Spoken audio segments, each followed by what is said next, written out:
Hey guys, this is Wolf Turner here, and today I'll be explaining how to make a horror film with no budget.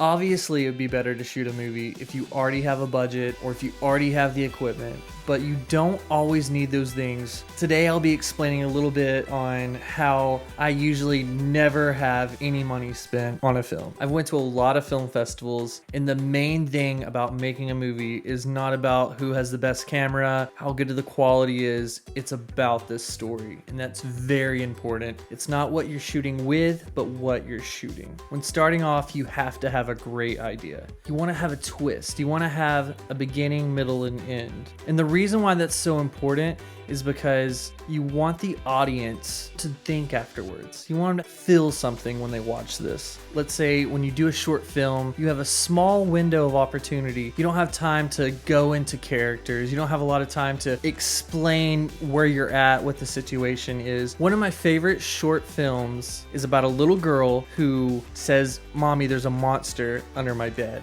The mom says there's no monsters. She looks under the bed and she sees the little girl and says the monster's in the bed.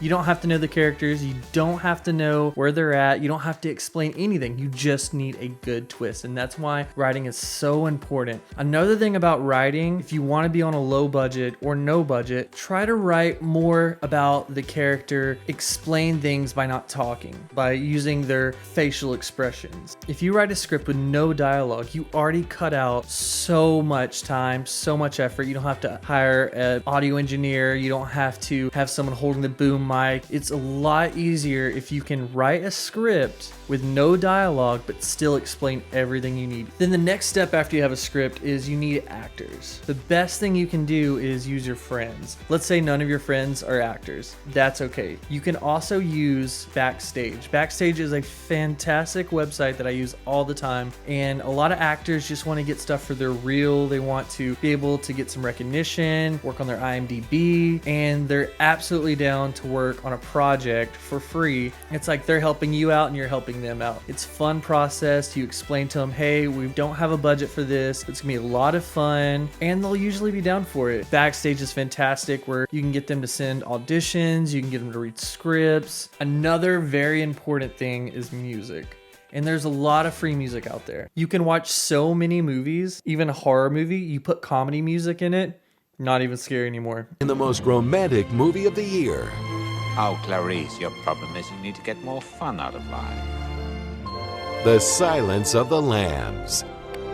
You can scare people by not even using special effects. You can just use it by the music. Make them use their imagination, and sometimes that's more important and it's better than actual effects, and it's so much cheaper. Which brings me to special effects. If you don't do your own editing, then special effects can be very costly. And so I like to use a lot of practical effects. I love the 80s. I love 80s horror. I love everything about the 80s. It feels so real. This is a film that I did last year. We used a stick, a cardboard box, a little bit of blood, the right cuts. You can make this look just like it went right through him. So much fun, so much easier, and a lot cheaper. When shooting with a low or no budget, just remember the most important thing is story. Make sure you're not paying for things like locations. You're not spending hundreds of thousands of dollars on equipment, that you're using practical effects or special effects that you can do yourself, because those things add up. You're not spending a lot on a big actor because you don't need those things for a storytelling. All right, guys, that's all I have for today. Hope you enjoyed it. Please like, subscribe, comment that you subscribed. I will comment back, and I will see you next time.